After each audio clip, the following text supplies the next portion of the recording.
Hey guys, it's Tracy. Welcome back to my channel. So today I am going to be filming a book haul which has been 3 years in the making. So the last time I had a book haul on this channel was in 2017, which sounds insane, and this was quite a test on my memory. Thankfully I could go back and revisit the 2017 video to see what I had and hadn't shown. And it was a bit alarming to see the books that I had shown. I haven't actually, most of them I haven't touched. There is a lot in this video, but again, bear in mind it is an accumulation from 2017 until now, and I am trying my hardest to get through them, but let's get right into it. So we'll start off with The Rose and the Dagger by Renee Ahdieh. This one is the second installment to her series, The Wrath and the Dawn, which is a retelling of the Arabian Nights, I'm fairly sure. A fairly well-known tale about a king who is constantly beheading his wives, so he has a new one every night or so, and then he comes upon a girl who is taken into the palace to meet him and be his wife, and she uses an excuse of telling him stories every night to keep her from being killed, and it's just a romance take on it. I absolutely adored the first installment, as well as the characters. I really liked the coupling and the way that the characters were written, which is why I picked up the second one. I just haven't got around to reading it yet. We also have V. Schwab's series, so the Savage Song and Our Dark Duet, which I actually read these two really fast. I consumed them, which is strange for me considering I wasn't reading a lot during that time. It is a fantasy YA series where there are monsters that live in society and they are born from evil deeds. Now the main characters are two vastly different people. One is human and she's born in a very well-off family. Her father is a very important figurehead, and the other one is a monster who has been taken in by humans and he's learning to survive within this world. Not all monsters are the same, there's also different kind of monsters as well. It just goes through what their society is like, the political conflicts, as well as their involvement within this political conflicts, and I would highly recommend reading this series or this duology, just because for the number of books that you actually get such a great read and experience. Honestly, I would recommend any of V. Schwab's novels or series because she writes fantasy so well, and it's hard to forget the world that you're immersed in and the characters that you're introduced to. Also have her third installment to the Shade of Magic series, which is A Conjuring of Light. Absolutely adored this series as well. I also flew through this one considering the size of it. It is again YA fantasy. It is centered around magic. There are different worlds or parallel worlds, but they all have kind of different touch to them. So some have magic existing, some doesn't. Some have half-half, where some people can wield magic and some can't, and it just goes on to tell how these worlds exist together, what the characters do, and in a way how they become heroes within their own world. I do prefer this series over the other series that I just shown, but I think it's because this one is a trilogy, so there's a lot more world building that happens, a lot more character development, and the storyline is a bit more complex yet very thrilling at the same time. Well worth checking out. I have Kingdom of Ash by Sarah J. Maas, which is part of her Throne of Glass, yes that's right, Throne of Glass series. Honestly, the fact that it's been that long since the first book came out that I don't remember the series name says a lot. I haven't read this. I don't think I can actually open it up and read it now because I don't remember much of what's happened in the series. I was obsessed with this series though, like as soon as every book came out I was on it. Up until this one, or even the one before it, where it follows one of the minor characters in his journey and it's a bit separate to the main character. But everyone knows about this series on BookTube. It's like one of the most well-known YA fantasy series out there, and I honestly think I will need to go back and read from book 1 to be able to get to this one. So a few other YA novels I picked up, and this one is Everything I Never Told You by Celeste Ng. I hope I said that right. I do have a full review for this up on my blog, and I'll leave a link to it down below because I have read this one. It follows the tale of a Chinese family whose parents have migrated from China to America following their parents, and they give birth to two kids, Lydia and Nathan. Now Lydia's body is found at the local lake, and basically the story details why and what happened.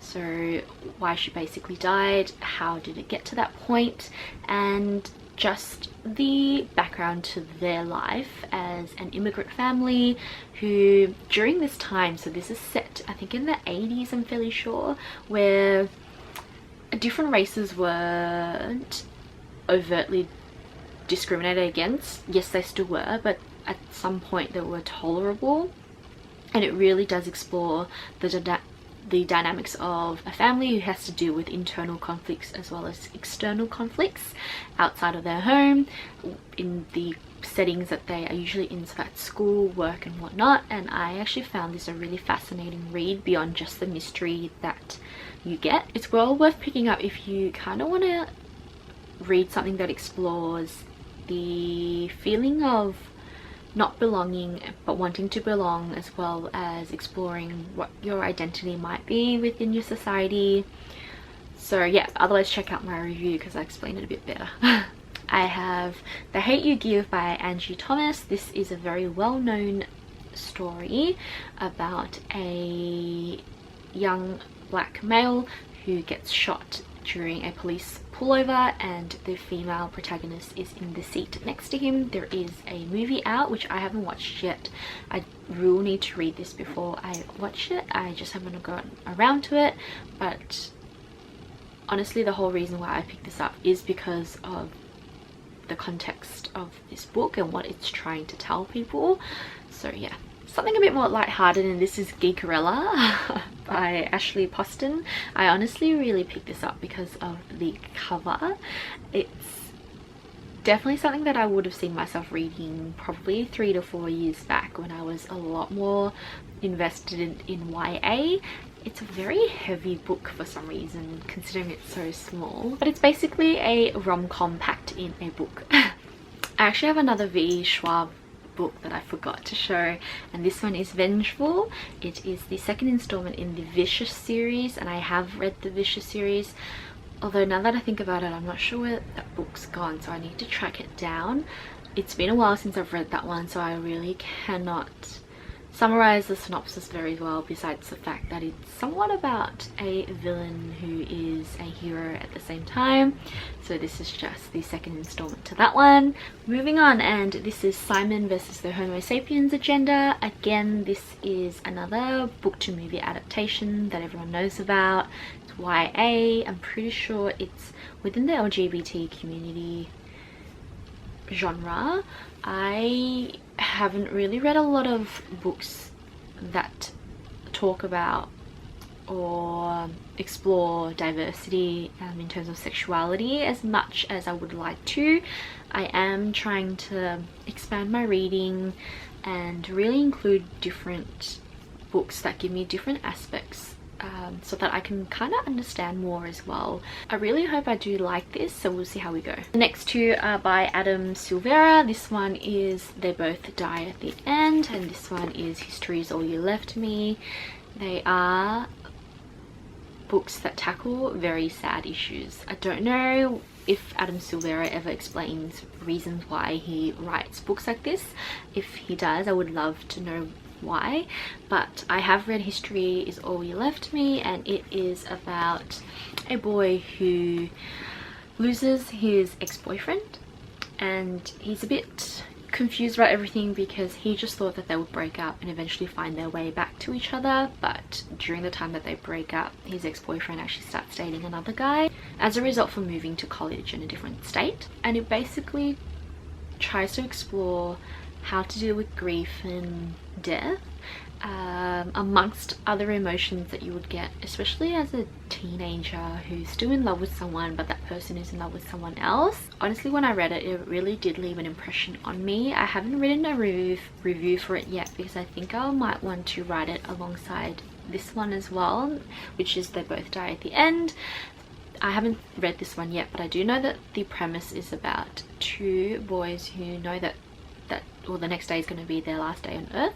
They meet each other on an application, like an app, and decide to meet up in real life so that they can spend the last day together and make the most of it. I do think Adam Silvera really tackles these deep, dark issues very well, and writes it in a way where you can see that everyone feels lost differently. So I'm intrigued to see what this one is like, because it is more about someone knowing that they're going to die and what they're going to do from there. Some pretty heavy stuff, but I think well worth the read, because it does cover topics that not a lot of people want to talk about in real life and not a lot of authors actually cover. So yeah, moving on, I have Wondersmith by Jessica Townsend. Please ignore the sticker. I tried to remove it and I couldn't. So sad. This is the second book in the Nevermore series. Basically follows Morrigan Crow as she discovers a magical world, and the fact that she has a magical ability. Everyone has a different magical ability in this world. She joins the Wondrous Society, which is kind of like a school similar to Hogwarts, and they get trained there. But trouble always follows Morrigan, and it's just a matter of how to fix those problems or those troubles, as well as finding friendship along the way. If you're into middle grade, I highly recommend this series, especially as Jessica Townsend is an Australian author, and I think this is one of those middle grade series that will come to be a well-liked series once you get older. So if you do have younger siblings or kids, it's well worth picking up. I don't know what's it with me, but this is The Thing About Jellyfish by Ali Benjamin. It talks about a young girl who loses her friend in a drowning accident. Now, if you've watched my previous video about what I want to read for the next few months, I've mentioned this in a couple of the next ones, but again, this covers death and grief, but I was more intrigued in terms of seeing how Ali Benjamin would portray the emotions and the way to process grief through a younger person, because not everyone can understand really what's going on. And the fact that this is titled The Thing About Jellyfish basically insinuates that she's trying to understand why her friend passed away and where the blame lies. So the fact that I think this tackles, you know, survivor guilt and blame during the process of grief is rather interesting, especially for a character who's so young, and we'll see how that goes during the reading experience. Two more middle grades that I've also mentioned in my last video, my last TBR video, and that is Pages & Co. Tilly and the Book Wanderers. This is actually book one, which I didn't realize when I was filming the last video. This is by Anna James. I actually finished this one last night. It is about the relationship that you can build with books as well as characters, and how important it is through the fact that Tilly, the main character, can actually book wander, which is an ability to be able to jump into books and interact with the characters in there, and then have the book characters come out to converse with you and so on. I think the concept of it is really interesting. I think the fact that Tilly can do that makes me kind of envious, because I would love to be able to travel in and out of books. The whole point of me reading books is to envision the story, but being able to be in the story would be so cool. I don't know whether the execution was something that I really enjoyed at the end of the day. There is a mystery in this, so Tilly's book wandering ability leads her to resolving the mystery. I might purchase the second book as an ebook though. We'll see how we go. I mean, the book itself is very pretty, so it'd be nice to have a second one on my shelf, but I've done a massive book unhaul just to get rid of all the books that I know I'm not going to read anymore, so I feel like that defeats the purpose of my book unhaul. And this one here is Tales from a Tall Forest by Sean McAuliffe. So Sean McAuliffe is an Australian comedian. He adapts the well-known children's fairy tales from the Grimm brothers into his own way and creates new stories. I am really excited to read this one purely because of the fact that it's so childlike. I don't remember much of me reading children's novels like this when I was younger, reading fairy tales that are like picture books. So the fact that I have this now in my possession with really cool illustrations by Jonathan Bentley just gets me excited. Also, the cover is amazing. Look at that gold foiling. This is actually the inside without the dust jacket, and you can see the gold foiling reflection there. That's so pretty. Oh my gosh. Moving on, and these are all the adult books that I have accumulated, starting off with Helen Garner's Joe Cinque's Constellation. This is a non-fiction true crime book where Helen Garner basically retells the case of Joe Cinque, in which his girlfriend Anu Singh injects him with heroin and he overdoses and dies. It's a rather grim case within Australian history. So this happened in the 90s, I'm fairly sure, in Canberra, and to this day I still don't know why she did it. When you read this book, you're not reading it to understand why really, but to see what the impact this had on the people around Anu and Joe. I think sometimes people are very focused on just the perpetrator and the victim without really recognizing that there are other people who will be affected by this in a very negative manner. You hear from Joe's parents, their friends, you also hear from Anu's parents as well, who are also trying to grapple with the fact that their daughter, who was a very bright person, absolutely gorgeous person, eventually ends up being sentenced to prison for killing her boyfriend. I've read a couple of her other books already as well, and she's just an amazing true crime author. She doesn't just present the facts to you, she makes you think about everything. She does add a personal touch to the story, but it's not to sway you or make you think the way that she does. Actually makes it feel a lot more human and a lot more relatable, and I can honestly not recommend her books enough. It's well worth the read. Another true crime novel, and this one is I'll Be Gone in the Dark by Michelle McNamara. This one was released 2 years after her passing, so unfortunately Michelle passed away in her sleep in 2016. She didn't actually complete this before she passed away, so the last part of it, which is only a few pages, is actually... Someone's trying to call me.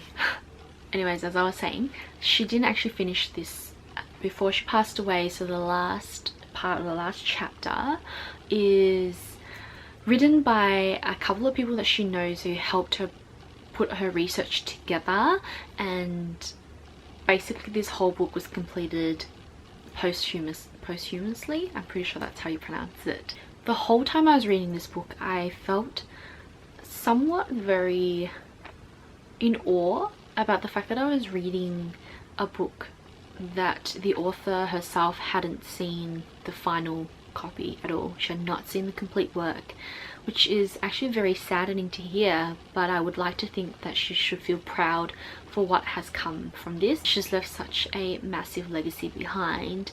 It is about the Golden State Killer, and Michelle McNamara was one of the people who was passionate about trying to find who the killer was. She actually coined the name Golden State Killer, if I'm correct, and the more you read, the more you feel like, even if it's just for Michelle, I want to know who this person is, I want to know who the killer is.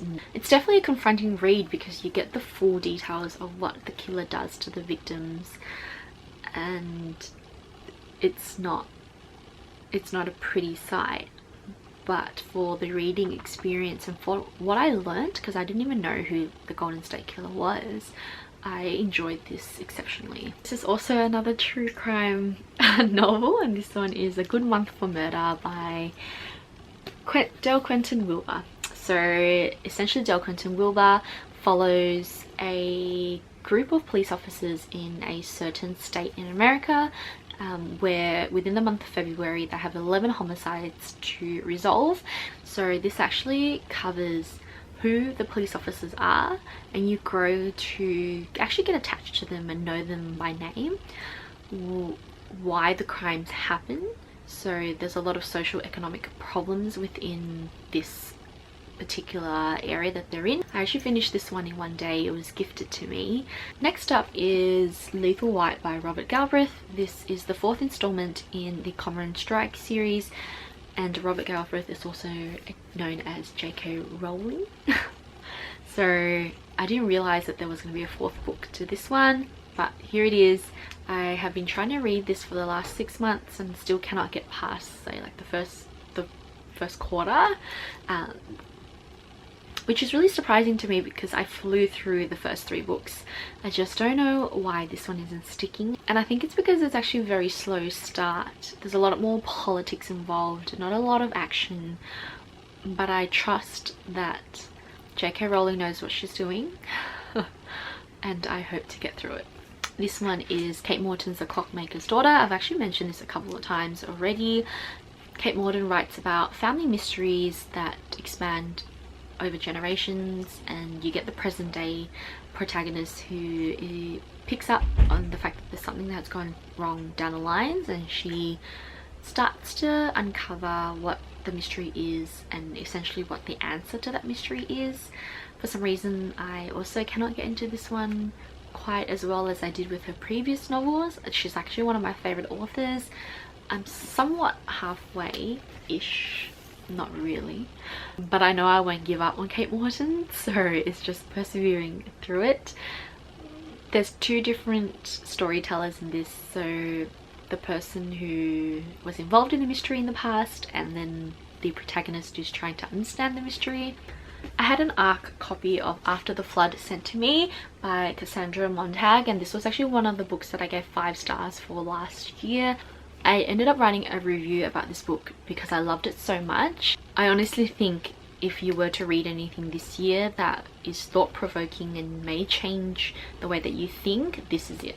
So we've got The Way Through the Woods of Mushrooms and Morning by Longlit Woon. I'm fairly sure I also mentioned this in the previous video. It is a non-fictional read written by Longlit Woon, which has been translated because she is from a Scandinavian country, but it basically talks about how she deals with the unexpected passing of her husband by joining a mushroom hunting club, or a mushroom fan club essentially. I want to see how it all ties in together and where this mushroom club really comes into and what she grows to understand from joining this group and learning about mushrooms. So I know it's a bit strange, but I honestly think this has a lot to offer for me, and it is a very different read to what I usually read, so this is me trying. Next is Boy Swallows Universe by Trent Dalton. This is a very well-known book. It was one of the bestsellers last year. It is an Australian novel set in Brisbane where a young boy has to deal with a lot of different things in his life, and it kind of explores things like role models and where the direction of his life is going to go with all these influences. I wanted to read this because yes, it is a bestseller and it is an Australian read, and I don't tend to read a lot of Australian books, which is a shame to say. I want to be able to support my local authors. That's why I have this one. The Book of Dreams by Nina George. Honestly, I picked this up because of the cover, but also because I actually came across it at a different bookstore a while back and wanted to buy it but then didn't, and then I found it for 10 bucks. So this is about a man who is injured in a car crash and ends up being in a coma, and then during that whole time he goes through dreams about his life. I think if anything I'm more interested to see how the storyline is then drawn out or presented to me as a reader, how well this is going to be executed. But like I said, the book cover is just super dreamy, so it was nice to have. Eleanor Elephant is Completely Fine by Gail Foreman. This is also another contemporary novel, also one of the bestsellers. It's won awards, as you can see. Eleanor Elephant is on the spectrum, so she does handle things a bit differently, and it's just about her daily life. I also have Here I Am by Jonathan Safran Foer, which I also picked up at a bargain price of $12. I honestly really like Jonathan Safran Foer's writing purely just from reading Extremely Loud and Incredibly Close, which is why I picked this up. It is contemporary, that's all I really know. It is a very heavy and thick read, so we'll see how long it takes for me to get through this. At the same time that I purchased those, I also picked up Lord of the Flies by William Golding, which is just a classic. I need to get around to reading this because I have been putting it off for a while now, and you know what, it's time for me to read a classic this year. I haven't read a classic in a while, I'm fairly sure, so this one's it. These 3 books I actually ended up being gifted to me from local authors. So these 2 are by Sean Carney, which is someone that I actually know, and it's from Melbourne. They are both in the horror genre. So this one is adapted from the story Dracula, which he imagines what happens after Dracula. So I have written a mini review about this, which you can also check out. I honestly love this and I gave it 5 stars purely for the fact that just because of how short it is, it packed a punch. There was a lot of emotions involved, a lot of imagery that was presented, and very easy to envision, so that's well worth the read. And then this one is short story collections from Sean and a couple of other authors in the horror genre. It's called Seasons because it's set during winter, summer, spring and autumn, I'm fairly sure. And then this one here is an absolute gem. So it's called View from the Lucky Hotel by Sandy Fitz, and I actually met Sandy during one of my old workplaces, and I found out that she was a poet, so she writes poems, and this in particular is set during Vietnam. So when she went to visit, and she knew that and we got talking, and she found out that I am from a Vietnamese background, and she actually came back to the store to give this to me. So I really want to be able to read it and somehow reach out to her to let her know what I think about it. And then lastly, I did a book swap with someone on Facebook in the Aussie YA Facebook group. So I actually swapped and got Cross My Heart by Maureen McCarthy, which is one of my high school favorites.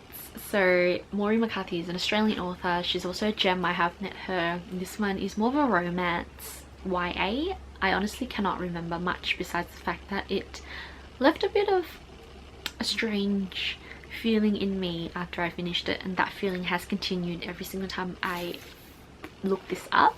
So I am excited to read it again. And this one is Call Me Evie by J.M. Homo, which I'm fairly sure is a mystery thriller, and that was on my to buy list, but I just never bought it. And lucky me, this person had it, so we did a swap and now I have it to read. That is all the books that I have purchased or accumulated in 3 years. They're actually all been purchased in store, so I haven't purchased anything online. I do like to support my local bookstores, so that's why. I hope you guys didn't mind sitting through such a very long video, but I had a lot of fun making this, and I forget that book hauls are exciting. I hope you guys are having a wonderful day. Let me know if you've read any of these books, or if you plan to, what you think about them, and I shall see you guys soon. Bye!